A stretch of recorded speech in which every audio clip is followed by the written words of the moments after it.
Bonjour à vous. Dans ce vidéo, on va voir la commande plot. Je vais commencer par ouvrir un nouveau fichier mfile. Donc, on commence toujours par clear all pour effacer les variables déjà existantes dans le workspace. Et chaque fois on exécute le programme, les variables déjà créées dans l'exécution précédentes vont être effacées pour créer des nouveaux variables.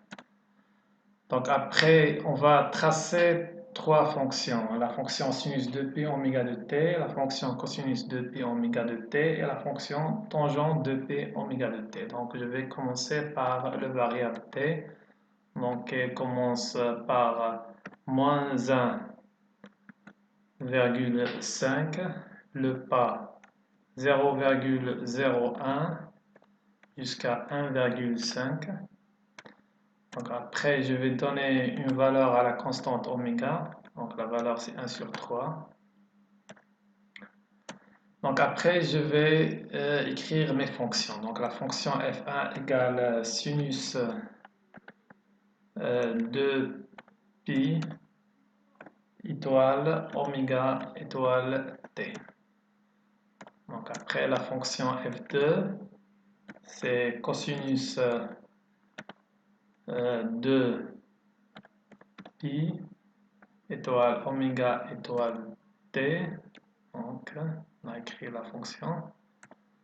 Après, la fonction f3, c'est tangente de 2pi oméga de t. 2pi oméga de t. Donc, on a écrit les trois fonctions. Donc, ce qui est nouveau dans ce vidéo, on va voir la commande subplot. Donc, la commande subplot permet de diviser une fenêtre de la courbe de la figure en plusieurs blocs. Par exemple, subplot de 2, ça veut dire je vais avoir 4 blocs. Une matrice, 2 lignes, 2 colonnes. 2, c'est 2 lignes. Le deuxième 2, c'est 2 colonnes. Donc, on a 4 blocs. Et après, on précise où on va tracer la courbe 1 ou la fonction f1, par exemple. Donc, j'ai écrit 1, ça veut dire la première fonction, on va la tracer dans le bloc numéro 1. Donc, je vais d'abord enregistrer ce qu'on a fait. Donc, save. Donc, toujours, j'ai déjà un dossier dans le bureau. J'ai déjà un dossier dans le bureau où j'enregistre mes programmes. Donc, le dossier dans le bureau, il s'appelle MATLAB Script. Voilà. Et ce programme, ce fichier, je vais l'appeler, je vais l'appeler script2. Ok, j'enregistre. Donc, je peux exécuter jusqu'à maintenant mon programme. Donc, j'exécute.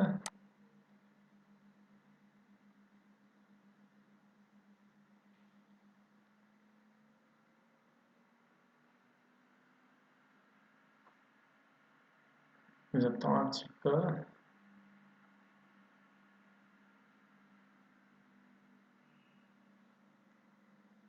Donc, voilà.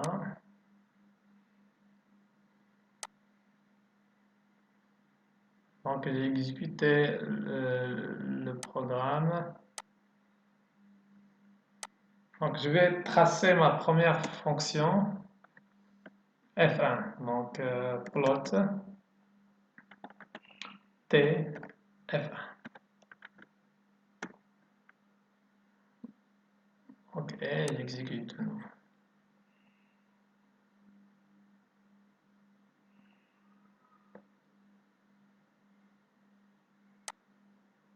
Ok, voilà. Donc, La fonction f1 est tracée dans le bloc numéro 1. Donc pour avoir des gradations dans ce bloc, on va ajouter la ligne gradon, donc la commande gradon. Donc ça permet de graduer la fenêtre de la courbe.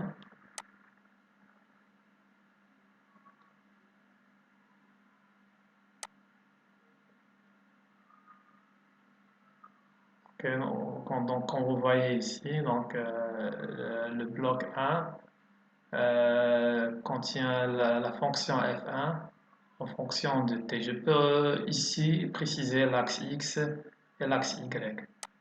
Donc x label, pour préciser le nom de l'axe x, c'est t. Y label, c'est la fonction f1.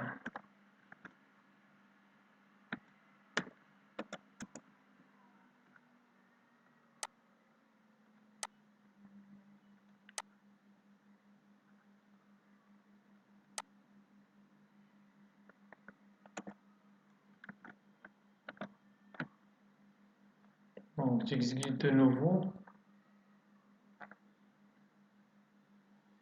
Donc voilà, j'ai la fonction f1 en fonction de t tracée dans le bloc numéro 1. Maintenant, je vais tracer la fonction f2 dans le bloc numéro 2. Donc je vais préciser d'abord le bloc numéro 2, donc subplot 2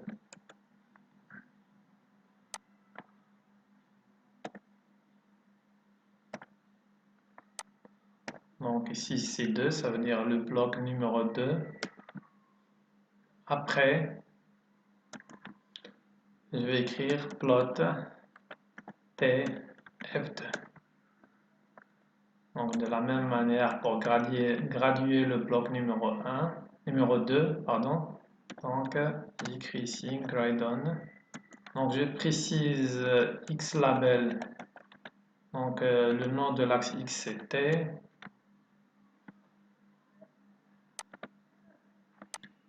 Le nom de l'axe y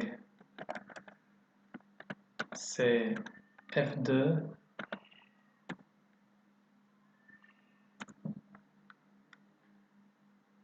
Ok, c'est bon. Je peux exécuter maintenant et je vais voir le bloc numéro 2. Donc voilà le bloc numéro 2 où la fonction f2 est tracée en fonction de t. Donc pour la fonction tangente, je vais la tracer dans le bloc numéro 3. Donc je vais écrire subplot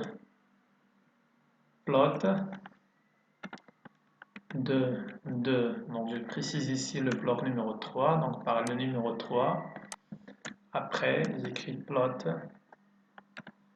f3. Donc ici c'est t, c'est le variable t. Donc f3. Donc, de la même manière, pour graduer le bloc numéro 3, donc gradon, ça permet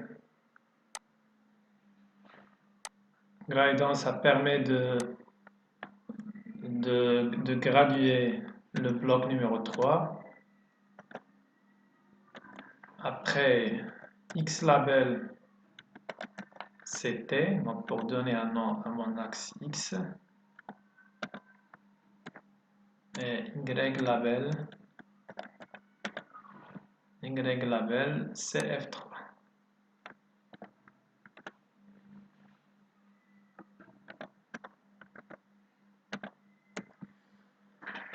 Ok, j'exécute de nouveau.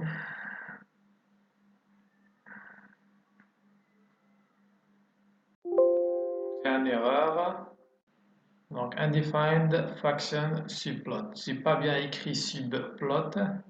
J'ai oublié un L ici, donc je corrige, j'ai ajouté le L. Et j'exécute de nouveau.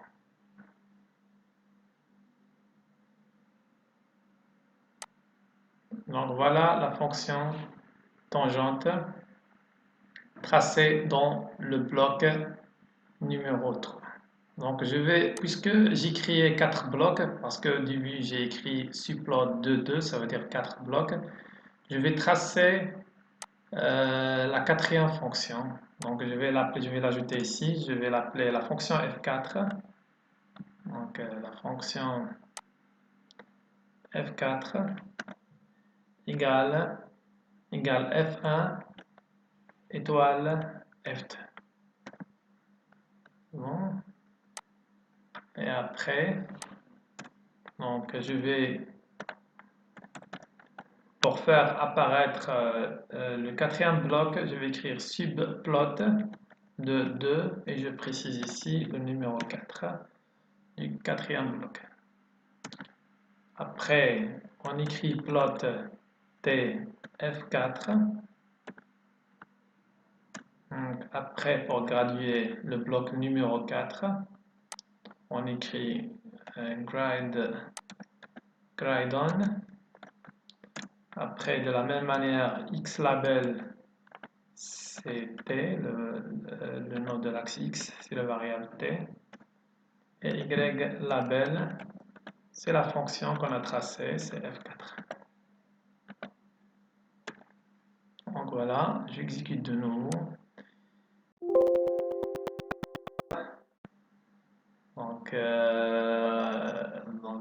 Puisque l'erreur, c'est que j'ai oublié de mettre un point ici.